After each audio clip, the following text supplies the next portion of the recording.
¿Cómo han estado? ¿Están terminando clase o qué? Que todavía hay tan poquitas personas.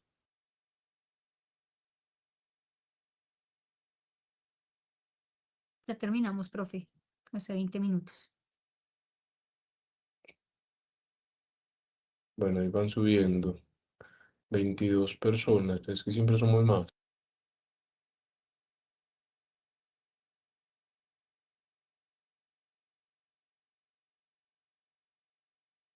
Sí, claro, claro, pobrecita.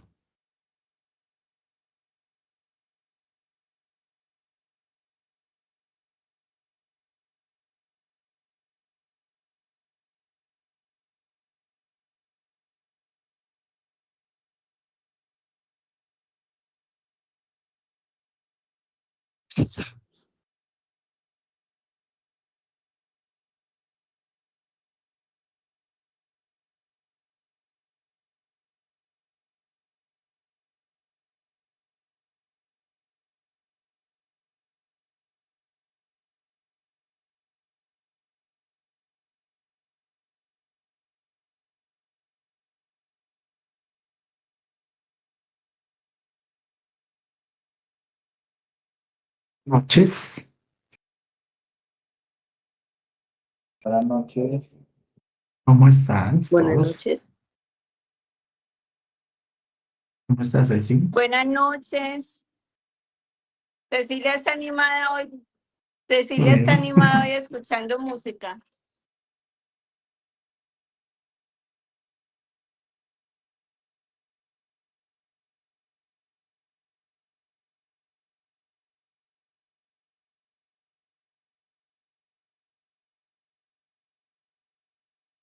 Ceci, Qué ¿usted a qué horas chévere. hace comida los martes?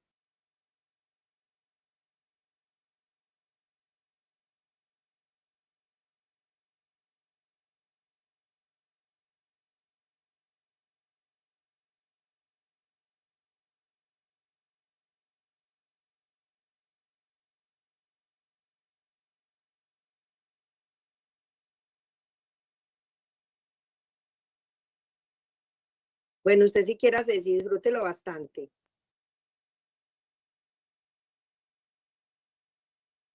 Dice usted que no le hace daño las frutas.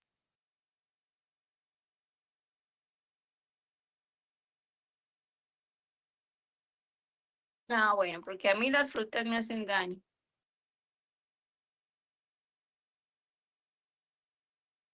Ceci, ahí hay uno que es un kefir que venden, yo no sé si allá donde usted está Ayara, pero el kefir es delicioso.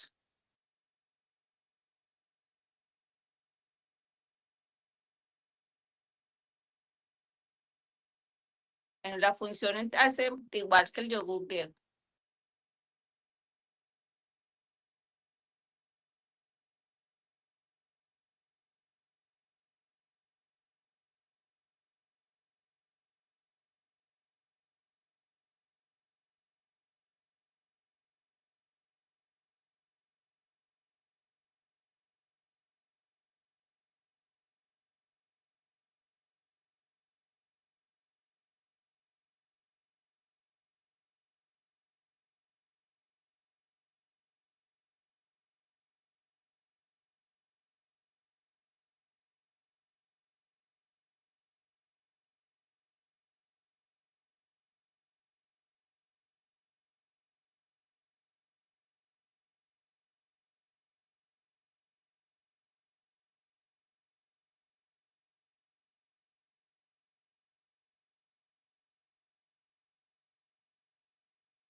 Arrancar.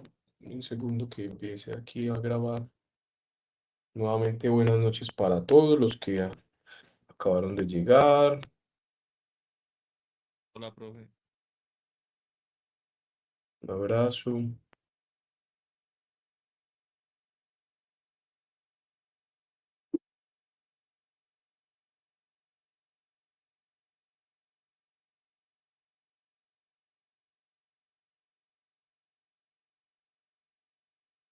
Esperemos que ahora sí empezó ya a grabar.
Miren que siempre subió mucho los asistentes, ya somos 55.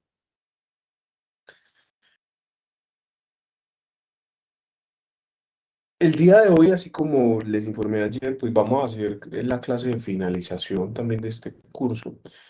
Ya ahorita en la noche empiezo a cargarles a cada carpeta de Drive, voy a, organicé un PDF, ¿cierto? Y ese PDF tiene el link del formulario de cada asignatura, para que lo sepan, dentro de cada carpeta del Drive. No tienen que moverlo, simplemente darle doble clic, abrir el link que les direcciona al formulario y listo. Bueno, eso va a pasar con todas las asignaturas. El día de hoy vamos a finalizar las temáticas del curso con las diferencias cognitivas y los modelos contemporáneos en torno a la memoria y al aprendizaje, pues que son los temas que competen obviamente a este curso. Entonces, de algún modo lo que quiero hacer en esta última clase, con el fin de hacer un poco algo distinto, es de simplemente repetir conceptos y demás, es que podamos mirar el todo del curso y de que realmente nunca estuvimos hablando únicamente de memoria o únicamente de aprendizaje, ¿cierto?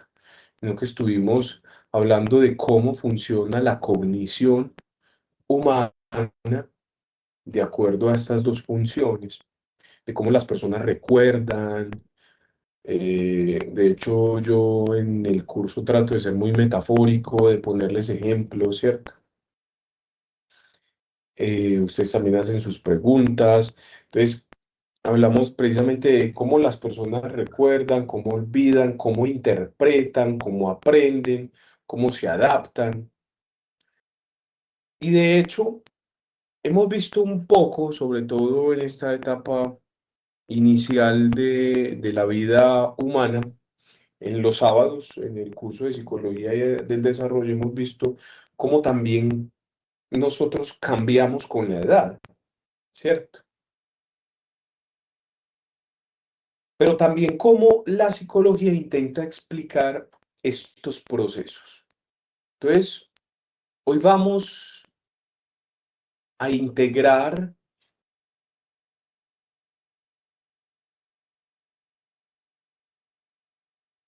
estos dos temas, el envejecimiento y el deterioro cognitivo y los modelos contemporáneos del aprendizaje. Y hay algo interesante allí, que ambos temas nos obligan a pensar críticamente, que es una de las cosas que de algún modo más les he incentivado, he tratado de incentivar el pensamiento crítico. ¿Por qué? Porque en ambos temas aparecen muchas ideas populares que a veces la gente asume como ciertas, sin analizarlas demasiado. Todos esos mitos que hay alrededor del aprendizaje, pero también alrededor del desarrollo humano. Por ejemplo, cuando ustedes escuchan la palabra olvido, ¿qué es lo primero que les viene a la cabeza cuando hablamos de olvido?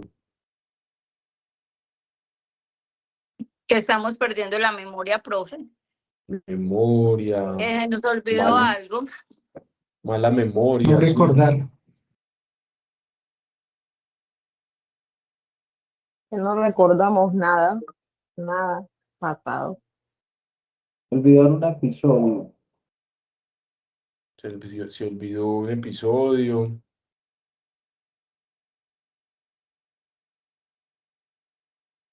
¿Qué más se les viene?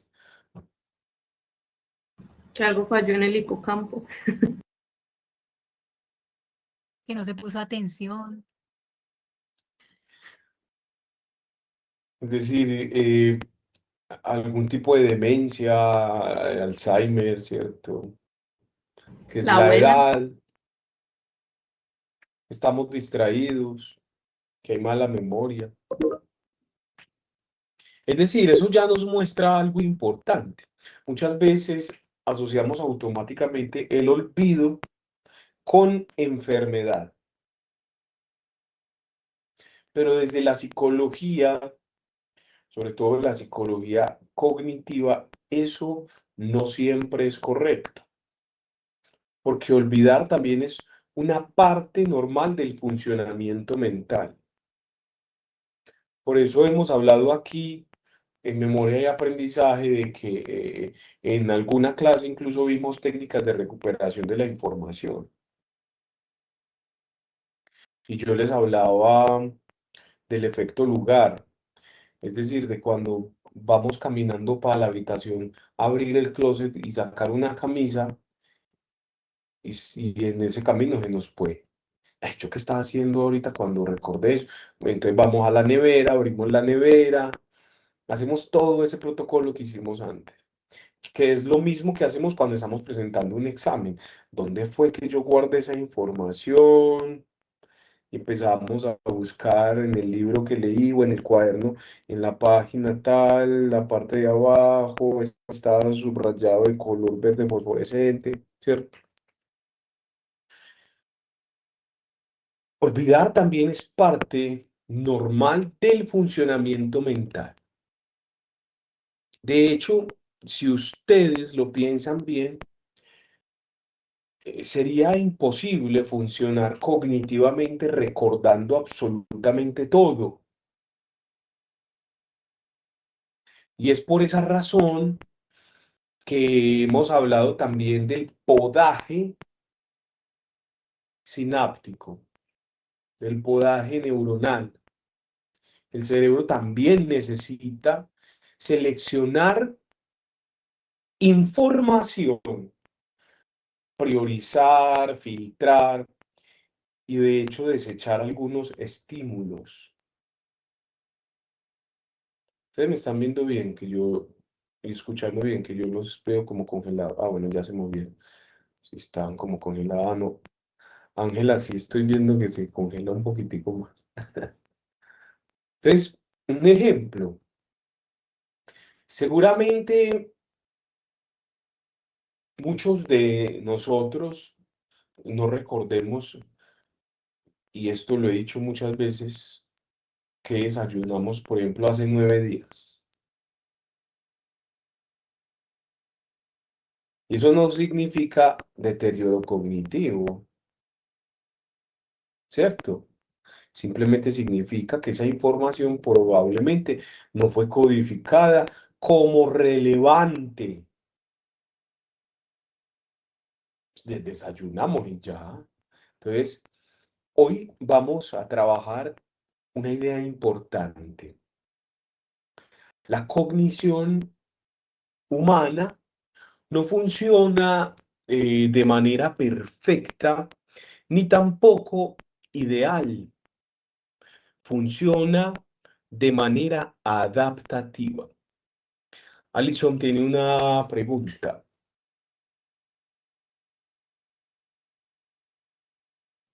Sí, profe. Buenas noches. Hola.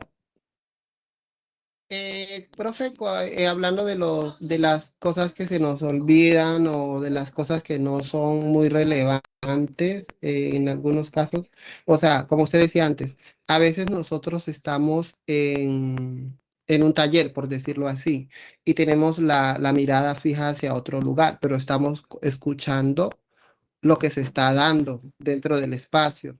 Entonces, a veces nuestra memoria y nuestra atención no está como fijada en el tema, pero nuestra memoria está guardando, esos receptores están guardando ese tema que se está dando, ¿no? Pues aquí hay algo muy importante, Alison, y de esto hemos hablado mucho durante el cuatrimestre, ¿cierto? y son las formas en las que guardamos la información. Porque evidentemente, sí, pues nosotros estamos escuchando y prestando quizás atención, dicen algunas personas que de otra forma. Pero esa atención está siendo también selectiva porque no hay una focalización de eso que estamos percibiendo. Por eso yo les he puesto el ejemplo muchas veces de algunos estudiantes que yo he tenido que están en clase, pero aquí con un auricular.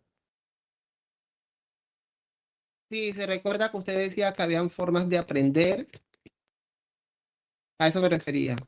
Exacto, los tipos de aprendizaje y los estilos tienen que ver muchísimo con eso. Y no tiene que ver precisamente con que son estructuras rígidas, sino que hemos visto cómo nuestro cerebro aprende por neuroplasticidad, aprende por el ambiente en el cual estamos, porque se vincula la emoción, porque hay interés y hay motivación también. Pero hay información que en el recuerdo se va a perder. Si tú, por ejemplo, tratas de recordar lo que estaba pasando en el taller, pero en ese preciso momento no hay ningún estímulo que se parezca a lo que estaba sucediendo en ese preciso momento. Cuando me refiero al estímulo, incluso es la canción que tenía aquí en el oído con el auricular. Ese es un estímulo. Claro, recordarlo va a ser más complejo precisamente porque mi cerebro tenía un estímulo en ese preciso momento, que hace más complejo poder recuperar esa información. Es decir, esos distractores cognitivos son funciones maladaptativas incluso del aprendizaje. Y eso lo vamos a ver ahorita un poquitico más adelante. Entonces, entendemos precisamente, y me regreso con lo que, antes de la pregunta de Alison, de que la cognición humana no funciona de manera ideal ni tampoco de manera perfecta, sino que funciona de una forma adaptativa.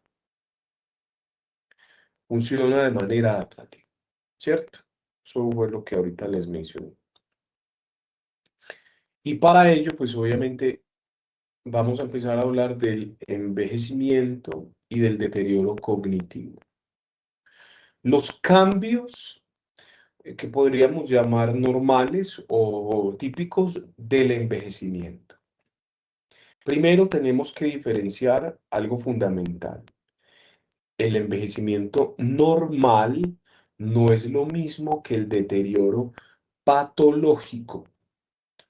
Entonces, cuando las personas empezamos a envejecer, algunos procesos cognitivos cambian de manera natural. Por ejemplo, la velocidad del procesamiento disminuye. Por lo tanto, la recuperación de la información puede tardar más. Incluso ciertas tareas complejas requieren mayor esfuerzo cognitivo. Un ejemplo muy concreto de eso. A veces a un adulto mayor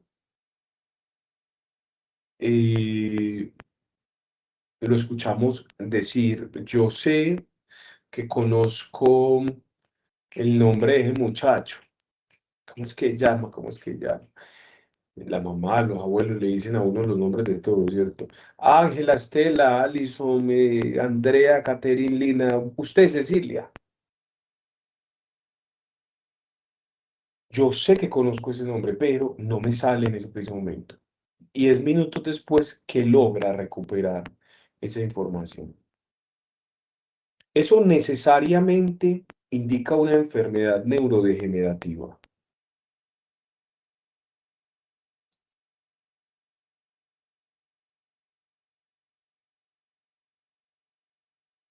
Pues yo espero que no, profe, porque me pasa. Profe, De vez no, en y cuando. yo tengo alzada la mano para preguntarle. Dame un momento, Profe, qué pena. Estela. Dale tranquila, dame un momento. No necesariamente, como decía Cecilia, porque una de las claves clínicas es aprender a diferenciar ¿Cuál es la dificultad de acceso que ese adulto tiene para esa información? Aprender a diferenciar eso de la pérdida estructural de toda esa información. Entonces, en muchos casos, la información sigue almacenada, pero el problema aparece en cómo se recupera y la velocidad de acceso a ese recuerdo. Entonces, no es exactamente que ese archivo haya desaparecido, que esa información haya desaparecido. Es más incluso parecido a un sistema que tarda más tiempo en encontrar la información. Como por ejemplo, cuando nosotros estrenamos el computador, esa máquina vuela, ¿sí o qué? Pero mientras vamos agregándole información, documentos, videos, fotografía y demás, el computador se empieza a poner más lento. Es muy parecido a lo que sucede en nuestro cerebro. Ahora sí, Estela, cuéntame. Tengo dos preguntas. Una, ¿un paciente con Alzheimer puede tener pérdida de memoria? Esa es una. Y otra, una persona que ha tenido un proceso de vida compleja, una violación o algo fuerte, puede también sufrir pérdida de memoria. O no recordar ese trauma, o no quererlo recordar. O sea, puede ser una manera de defensa de su cerebro.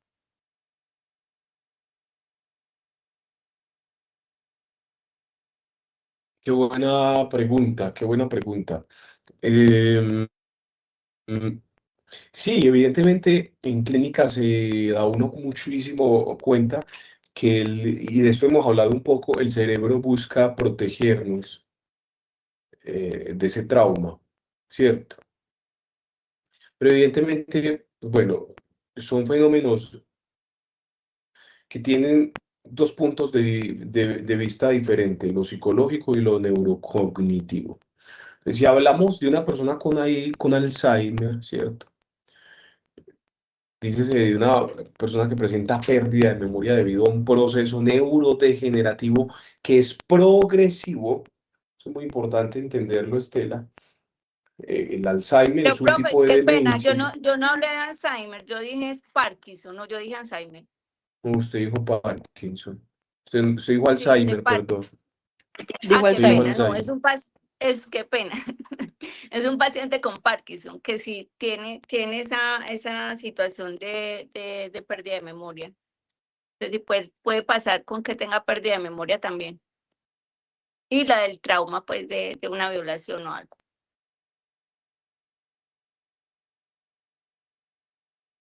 Y evidentemente la cosa cambia, pero bueno, me voy a enfocar obviamente primero en volver, porque la pregunta me pareció muy interesante, acerca del Alzheimer, porque eso nos permite también ahondar un poquitico en este tema de la memoria, ¿cierto? En lo que estaba. ¿Qué es el Alzheimer? Una pérdida de memoria progresiva, neurodegenerativa, ¿cierto? Es decir, hay un deterioro cerebral que afecta las estructuras relacionadas con la memoria, con la orientación, con el lenguaje, con la identidad incluso, y con otras funciones cognitivas. La dificultad en el Alzheimer suele empeorar con el tiempo y compromete progresivamente la autonomía de esos sujetos. En el caso del trauma psicológico, ¿cierto? La memoria puede alterarse porque el cerebro procesa ese evento bajo condiciones extremas de estrés y de amenaza. Entonces, una persona que ha vivido una violación, una experiencia traumática, puede presentar alteraciones de memoria que están asociadas específicamente a ese trauma psicológico, no necesariamente al daño neurodegenerativo del que estábamos hablando en el Alzheimer, sino al trauma psicológico. Entonces, Profe, ¿no tiene cura? sí, claro, a través de la terapia. No, no una cura crucial, porque la violación no se le va a quitar al paciente, por ejemplo, pero el trauma será más llevadero, ¿cierto? ¿Qué puede aparecer, Estela, por ejemplo? Lagunas de memoria sobre ese evento, como te digo, como un mecanismo de protección, o recuerdos fragmentados de ese evento. Hay una dificultad para recortar secuencias. Incluso en muchos casos hay un bloqueo parcial de ese recuerdo. O hasta recuerdos intrusivos, pero que se hacen muy intensos. Y que obviamente, Estela, pues pueden estar relacionados con respuestas de estrés extremo, mecanismos disociativos o incluso alta activación emocional durante el trauma. ¿Va? Gracias, Aquí hay profe, algo sí, me muy, quedo.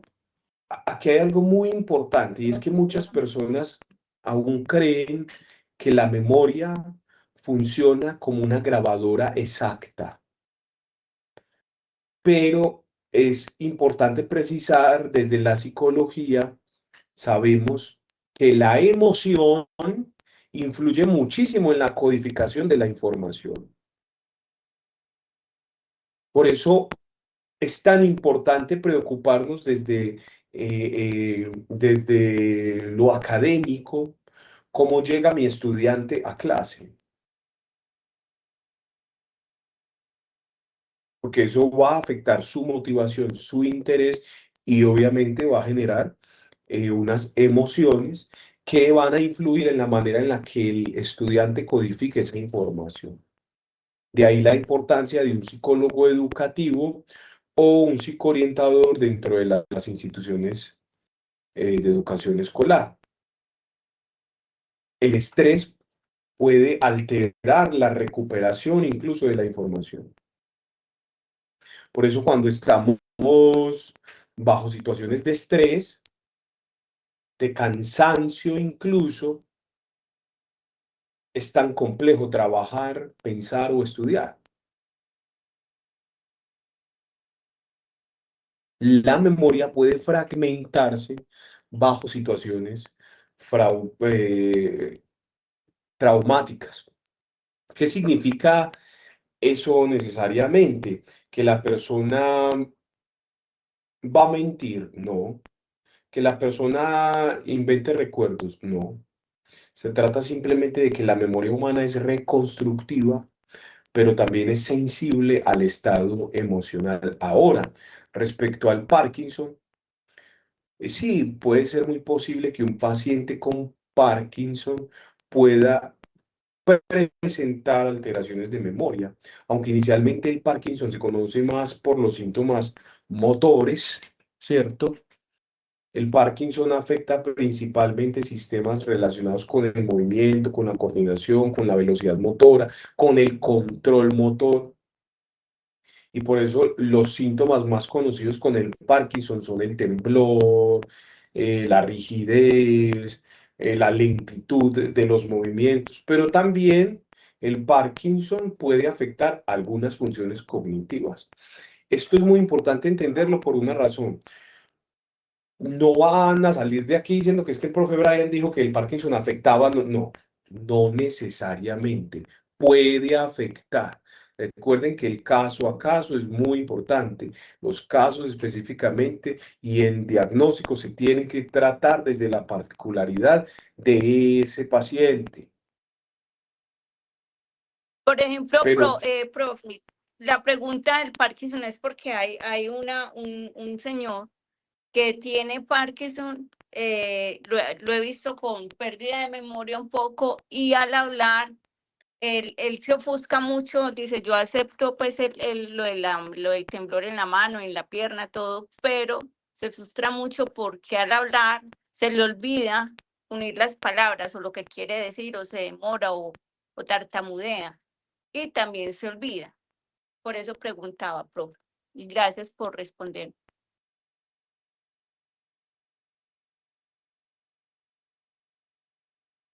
Claro, claro.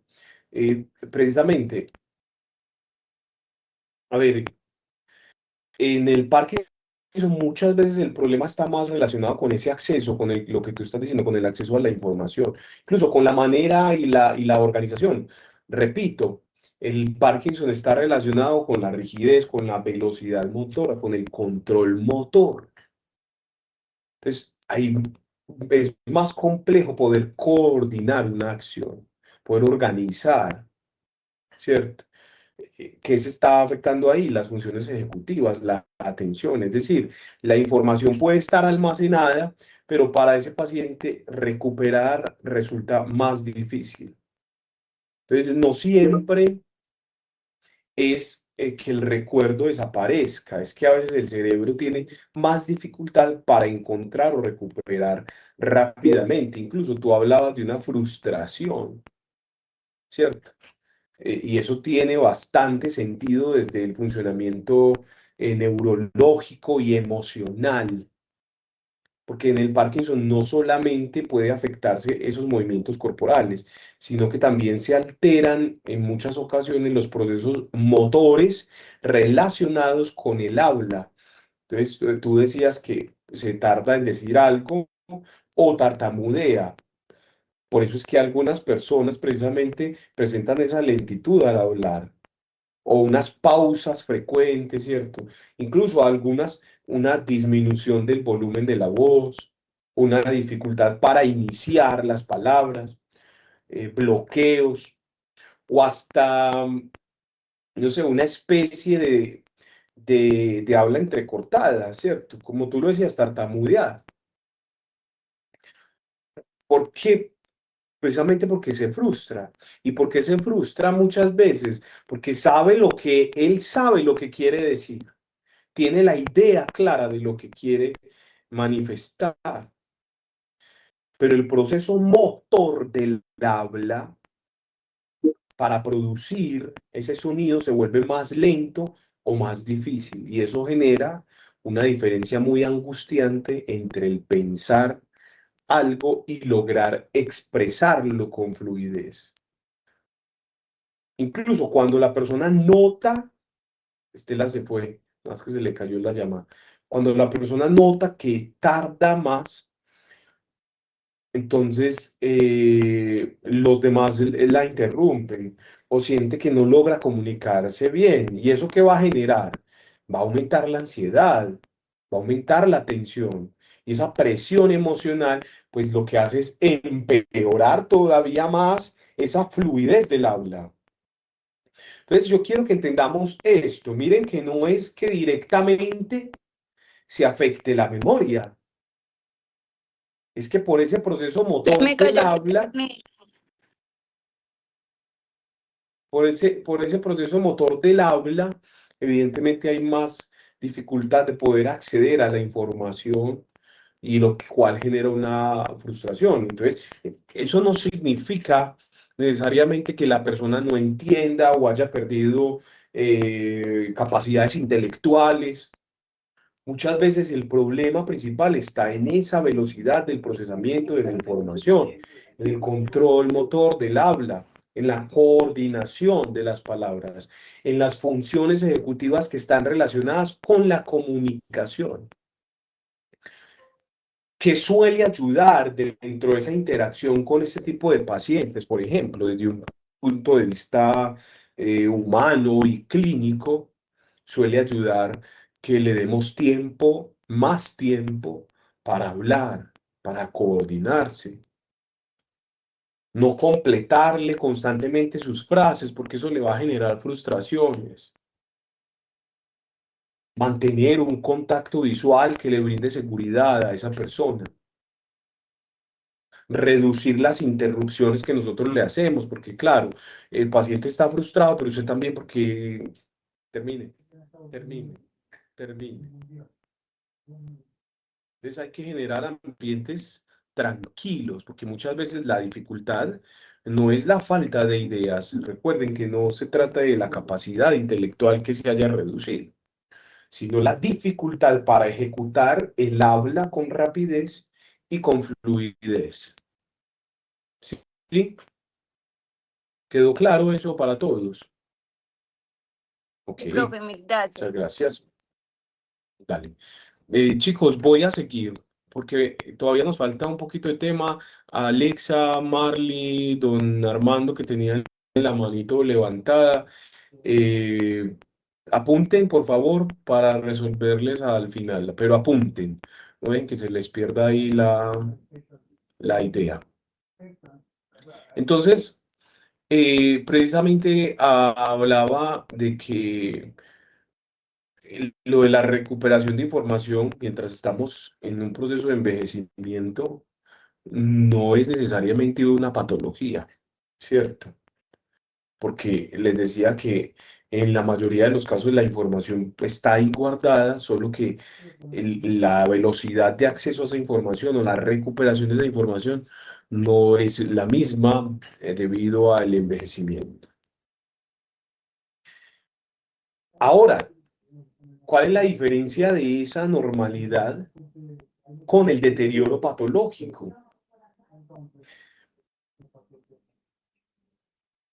En deterioros neurocognitivos de relevancia aparecen alteraciones más profundas como cuáles, que no se trata simplemente de no recordar, ¿cierto? Ay, ve, no, se trata de que hay desorientación, de que hay problemas funcionales, de que hay una dificultad para reconocer incluso personas u objetos.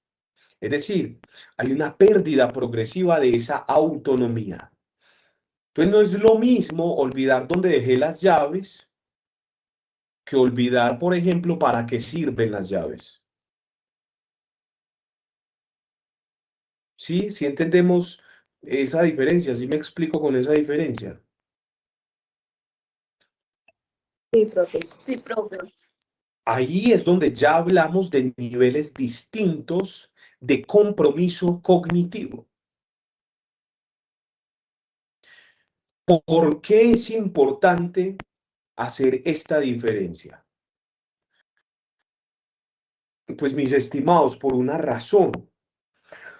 Y yo creo que he sido muy enfático con esto, no solo en esta clase, sino en todas las que ustedes ven conmigo. Porque si nosotros patologizamos cualquier cosa, incluso un olvido normal, terminamos generando alarmas innecesarias en los pacientes. Pero también si normalizamos síntomas graves, como el que les acabo de decir, alguien que no entienda esa diferencia, entonces también podemos ignorar señales clínicas muy importantes. Señales clínicas muy importantes. Es decir, reconocer esa diferencia precisamente nos permite ser más congruentes, más coherentes, más éticos con nuestro ejercicio profesional. Vamos a hacer una pequeña transición ahora para hablar de lo que son las reservas cognitivas. Uno de los conceptos quizás más importantes en investigación actual en torno a esto. La reserva cognitiva hace referencia a la capacidad que tiene el cerebro para compensar parcialmente ciertos cambios o daños mediante estrategias cognitivas que se desarrollan a lo largo de la vida. ¿Qué cosas podrían fortalecer, por ejemplo, esa reserva cognitiva? La evidencia que hoy se relaciona desde los factos científicos son, por ejemplo, la escolaridad, la lectura frecuente. Recuerden que estamos hablando de envejecimiento. Estamos hablando de que por la maduración, por los cambios en el crecimiento que se dan desde que nacemos hasta que morimos, que es una de las cosas que les he dicho muchísimo, incluso en psicología del desarrollo, que si bien yo tengo la psicología del desarrollo 1, van a ver luego la 2 y van a entender las grandes diferencias, pero yo por eso les he hablado incluso de un libro de Papalia y se los sugerí y se los compartí, ¿cierto? Con una finalidad de que podamos entender los cambios que hay en el proceso de desarrollo y crecimiento humano. Y en ese crecimiento humano, pues nosotros estamos en una etapa también. Nuestra etapa no se acabó cuando llegamos a la adultez y ya, estamos en un proceso de desarrollo humano. Y ese proceso de desarrollo humano hay que ejercitarlo también, a nosotros se nos olvida eso. Porque hay otros gajes del oficio, como trabajar, trabajar, trabajar, trabajar, trabajar y trabajar. Entonces no hay tiempo para nada más. Cuando hablamos de reserva cognitiva, precisamente estamos hablando de todas esas facultades que permiten que cuando lleguemos a cierta edad, pues haya un proceso que haya fortalecido estrategias cognitivas que no son características cruciales de ciertas edades. Es decir, que nosotros mientras envejecemos, no solo debemos envejecer y ya, sino que hay que saber envejecer.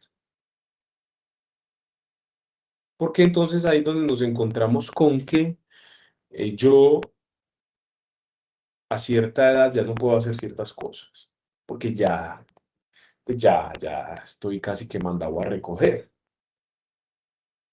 Ya las rodillas no me dan. ¿Por qué no le dan las rodillas? Por falta de movimiento, por falta de ponerlas a articular, porque no hemos tenido una alimentación adecuada y porque quizás mi peso no tiene la regulación adecuada para sostener ya esas rodillas.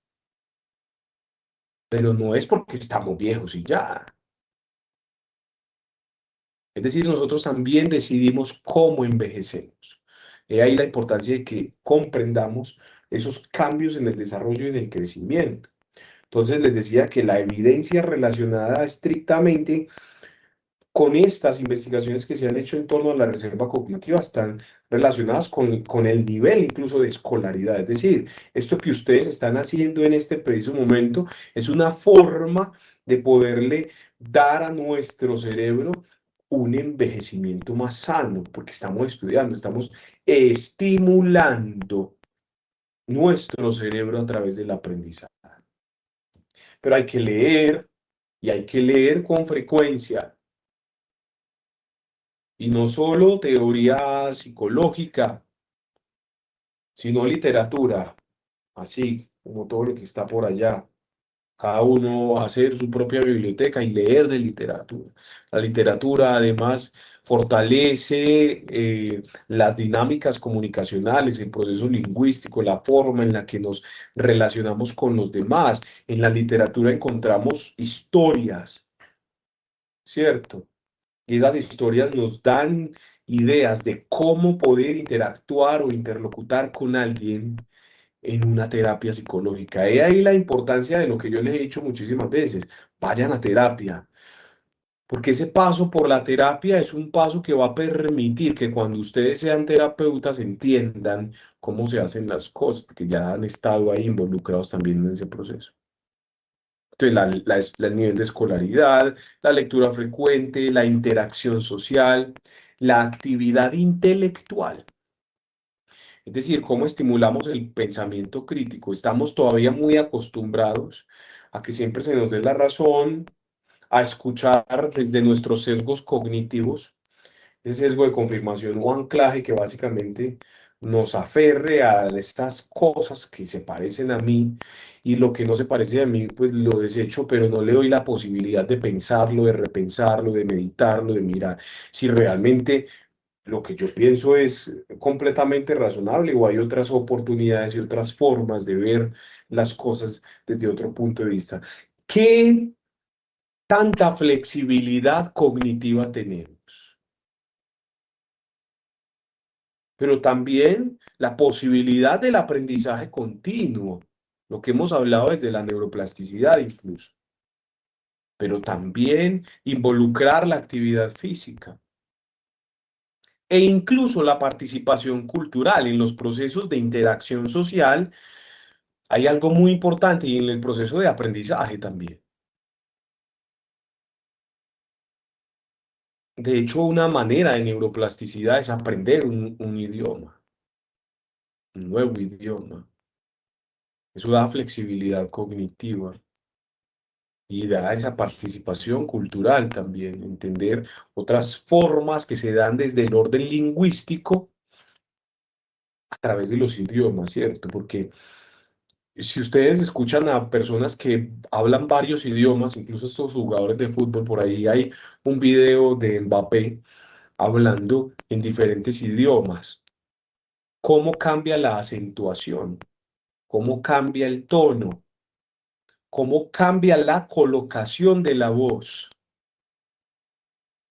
Como nosotros en el español hablamos de una forma, pero los franceses de otra, los italianos de otra, el inglés de otra forma y los brasileros en el portugués de otra, o los de Portugal también, ¿cierto? Y él, hablando de esos idiomas, en Búsquenlo y Verá, van a ver cómo hay diferencias, y esas son diferencias culturales.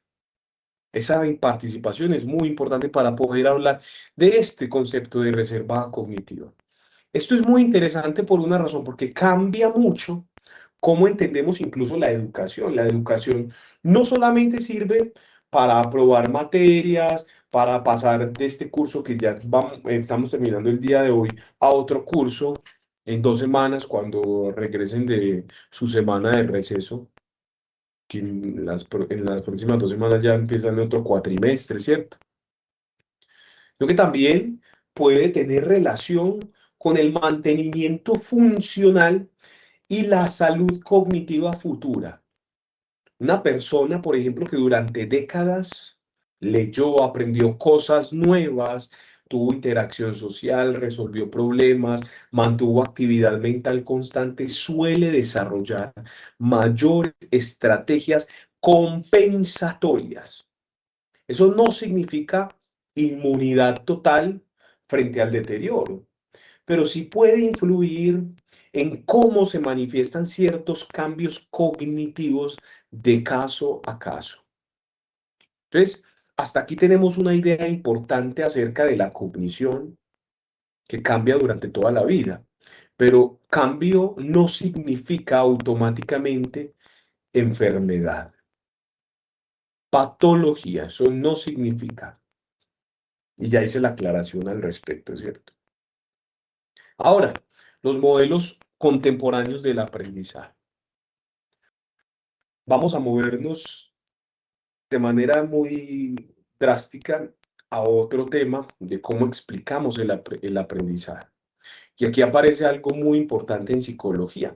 Una teoría puede ser muy popular y aún así tener muchos problemas científicos, como muchas cosas en nuestro entorno. Hay cosas que son legales, pero que generan muchos problemas sociales. Hoy hay una discusión álgida, política, en nuestro país en torno a la legalización de ciertas sustancias y todo el mundo se rasga las vestiduras al respecto, pero se nos olvida que el alcohol es legal, que el cigarrillo es legal, que producen también muchísimo daño. ¿Cierto? Entonces, lo mismo pasa con las teorías. No porque una teoría sea muy popular, es muy buena. ¿Y por qué pasa eso? Pues precisamente porque muchas veces las teorías resultan atractivas por intuición. Ay, yo me inclino mucho por esto. Entonces, como yo me inclino mucho por eso, desde los sesgos cognitivos, recuerden mucho esa palabra, sesgos cognitivos o desde mis creencias irracionales, a mí me suenan muy lógicas o me suenan muy motivadoras, ¿cierto? O incluso parecen explicar experiencias cotidianas, ¿no? Hay un montón de cosas que explican experiencias cotidianas. Eso no significa que sea lo mejor. La teoría, por ejemplo, de inteligencias múltiples fue propuesta por Gardner, por Howard Gardner, como una crítica a la idea de una inteligencia única. Y Gardner plantea distintos tipos de inteligencia, lo lingüístico, lo lógico-matemático, lo espacial, la musical, lo interpersonal, la intrapersonal y entre otras. Y esta teoría, por ejemplo, tuvo mucho impacto a nivel educativo. Por una razón, porque permitió reconocer que las personas pueden mostrar habilidades distintas. Y eso tuvo consecuencias positivas. Muchos contextos educativos dejaron de valorar únicamente habilidades lógico-matemáticas o memorísticas. Además, pedagógicamente, la teoría resultó atractiva porque ayudó a diversificar estrategias de enseñanza. Pero aquí tenemos que separar dos cosas: la utilidad pedagógica que esa teoría tuvo y tiene para algunos, y la validación científica. Desde la investigación cognitiva, muchas críticas apuntan a que no hay evidencia suficientemente sólida para afirmar que existen inteligencias completamente independientes entre sí. De hecho, si nosotros hemos visto aquí, nos damos cuenta de eso. Con todo lo que hemos visto aquí, nos damos cuenta de eso. Hacer esas excisiones tan tajantes de que algunas personas solo sirven para estas cosas, sería una manera de explicar y lógicamente lo que hemos hablado en neuroanatomía y demás, ¿cierto? Cómo está construido el cerebro y cómo se comunica el cerebro y demás. Por ejemplo, una persona con un buen rendimiento lingüístico muchas veces también muestra ventajas en otras áreas cognitivas. Entonces, las divisiones no siempre son tan claras como propone ese modelo. Por eso hoy suele verse más como una propuesta pedagógica que, si bien es influyente como una teoría cognitiva plenamente pedagógica, pero no plenamente validada. Ahora, por ejemplo, si hablamos del PNL, la programación neurolingüística, que es un tema bastante interesante también. La PNL tuvo muchísima difusión en educación, en liderazgo, hay un montón de coaches por ahí, ventas, ¿cierto? Comunicación. ¿Alguna vez escucharon, por ejemplo, eso de que alguien es visual, alguien es auditivo, alguien es kinestésico, ¿cierto? Y yo les he hablado mucho de eso, incluso cuando hablamos aquí de memoria de aprendizaje. Profe, es que yo soy más visual, es que definitivamente, ¿quién dijo eso? Esa idea se popularizó muchísimo y tiene un problema. El problema es que la evidencia científica no ha respaldado de manera sólida esos supuestos estilos fijos del aprendizaje, de aprender de manera visual, auditiva o kinestésica. Claro, existen ciertas preferencias. Muchos de ustedes dirán, profe, a mí me gusta más escuchar un audiolibro que ponerme a leer. O incluso yo leo y a la par pongo el audiolibro, dejo que él lea y yo voy siguiendo la lectura. Son preferencias, son formas en las cuales nuestro cerebro ha aprendido. mas no significa que sean las únicas. Nuestro cerebro aprendió así. Recuérdenlo desde la neuroplasticidad. Y el cerebro aprendió por repetición, pero también puede desaprender y aprender cosas nuevas. Es decir, no es una cosa estática. Simplemente se trata de preferencias, de que hay personas que disfrutan más ciertos formatos. Eso no significa que el cerebro funcione exclusivamente por un único canal. De hecho, aprender suele funcionar mejor cuando la información se procesa de múltiples maneras y de eso les he hablado mucho, la codificación multisensorial, es decir, visualmente, verbalmente, experiencialmente, contextualmente. Por eso en aprendizaje hoy estamos hablando de aprendizaje situado. Situado, ¿a qué nos suena esa palabra de situado? A sitio, ¿no? A lugar. Situado, sitio, lugar, contexto. Aprendemos sobre el contexto. Es decir, yo aprendo más si logro desde la emocionalidad, desde la motivación, desde el interés, conectar eso que estoy aprendiendo con la experiencia, con la cotidianidad. Y ahí aparece algo central para la psicología. Las buenas intenciones no reemplazan la evidencia científica. La evidencia científica nos ha mostrado que la codificación multisensorial en el aprendizaje es superior. Y nos lo ha mostrado porque nosotros somos evidencia de eso y de esto he hablado en otras clases. Cuando éramos niños aprendimos porque veíamos colores, cantábamos, poníamos en movimiento nuestro cuerpo y hoy eso nos tiene aquí. Hoy ustedes no recuerdan una clase exacta de álgebra, pero cuando necesitan hacer una suma, una división, una resta, una multiplicación, ustedes lo saben hacer, ¿sí o qué? Porque eso se quedó en su recuerdo a través de la forma en la que aprendimos.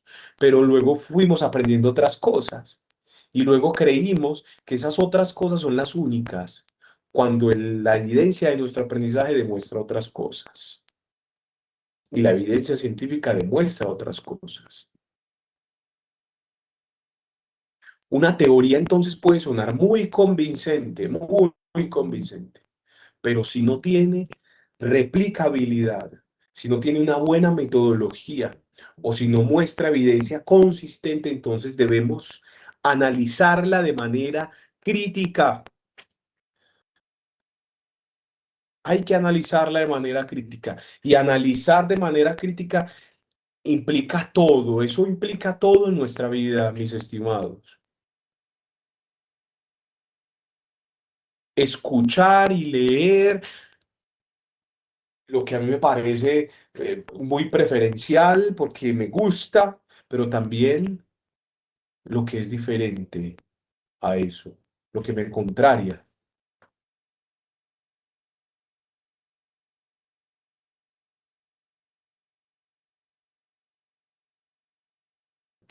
Evaluar de manera crítica.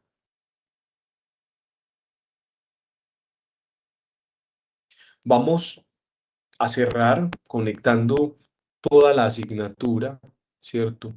Después de este cuatrimestre. Eh,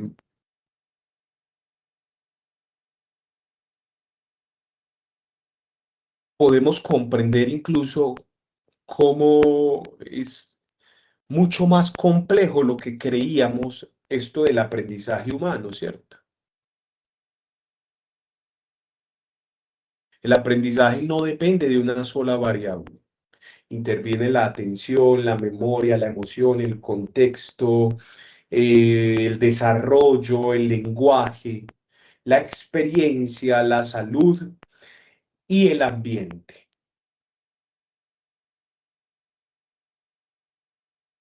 Un profesional que trabaja con procesos cognitivos debería, por ejemplo, evitar reducir a las personas a simples etiquetas. Y esa es mi invitación desde que empezó el cuatrimestre hasta el día de hoy en esta y en todas las clases. Vamos a patologizar por todo Vamos a pensar siempre en lo psicológico, porque la cognición humana es mucho más compleja que decir, es que ese es inteligente, es que ese no sirve para esto, es que aprende así, eso a mí no me sirve en este grupo de trabajo. Es que ya está muy viejo para aprender, ya lo viejo no aprendí a hablar. Hoy entendimos precisamente que no se trata de eso, sino de cómo nosotros nos estamos preparando para eso. En los equipos de trabajo, la mayoría de los equipos de trabajo no funcionan por una simple razón, la disposición y la organización. El líder no es aquel que da órdenes, el líder es el que ejecuta y direcciona, ni siquiera da las órdenes. El líder busca cómo direccionar el equipo. De hecho, puede poner un coordinador. Por esa misma razón, en las empresas ustedes encuentran el gerente, pero hay un coordinador de equipos. Él no lo hace todo. Nosotros hemos fallado en eso como sociedad, en entender cómo funcionan los equipos. Porque nos encanta cargar, claro, porque nuestro nivel de egocentrismo social es superior. Sobresalir, sobresalir, sobresalir, por una nota, por el trabajo y no más. Pero se nos olvida que cada persona, desde esto que estamos viendo en esta clase, tiene unas capacidades y se nos olvida delegar, porque es mejor el protagonismo. Incluso cuando yo sé que Ángela sabe hacer lo que yo hago, que yo también lo sé hacer muy bien, pero se lo delego precisamente porque veo que ella tiene esas capacidades y que quizás yo pueda hacer otras cosas. Pero no, yo hago lo de Ángela, lo de Alison, lo de Armando, lo de Andrea, lo de Melissa, lo de Vanessa, lo de Caterine. Entonces, el aporte más importante, por ejemplo, de la psicología cognitiva a este ejercicio es probablemente ayudarnos a entender que el comportamiento humano tiene procesos subyacentes que pueden estudiarse de manera científica. Eso es muy importante para que cuando vean enfoque cognitivo, no se les olvide que lo que hizo Albert Ellis, Aaron Beck, no es lo único, que hoy incluso estamos hablando de terapias de tercera generación, porque también hace parte de un modelo que responde a estos tiempos modernos, a la psicología moderna. Es decir, no solo no nos quedemos con esos teóricos, porque si bien son muy importantes, pues hay otras formas, y de hecho de hacer psicología desde nuestras realidades latinoamericanas, que es una respuesta que deberíamos nosotros empezar a buscarnos. Porque hemos vivido toda la vida de modelos europeos y americanos, ¿cierto? Pero no hemos hablado, no nos hemos preguntado acerca de esos modelos latinoamericanos que den respuesta a nuestras realidades, a nuestro contexto. Bueno, chicos, estimados y estimadas, con esto cerramos la asignatura. Me interesa que se queden con una idea final, y es que la memoria y el aprendizaje no son procesos perfectos ni idénticos entre personas, ni tampoco estáticos durante la vida. La cognición humana cambia, se adapta, compensa y también tiene límites. Y justamente por eso la psicología necesita dos cosas al mismo tiempo: la comprensión humana y el pensamiento crítico. Gracias a todos por su disposición durante este cuatrimestre. Espero que después de esta materia puedan observar los procesos cognitivos con más precisión, con una mirada más analítica, más crítica frente a cómo aprenden y cómo cambian las personas durante el tiempo. Un abrazo para todos y Profe, una feliz noche. usted no Hola, va a dar Gracias, clase en Gracias, otro profe. cuatrimestre, Excelente. Muchas gracias. ¿cómo? ¿sí? No va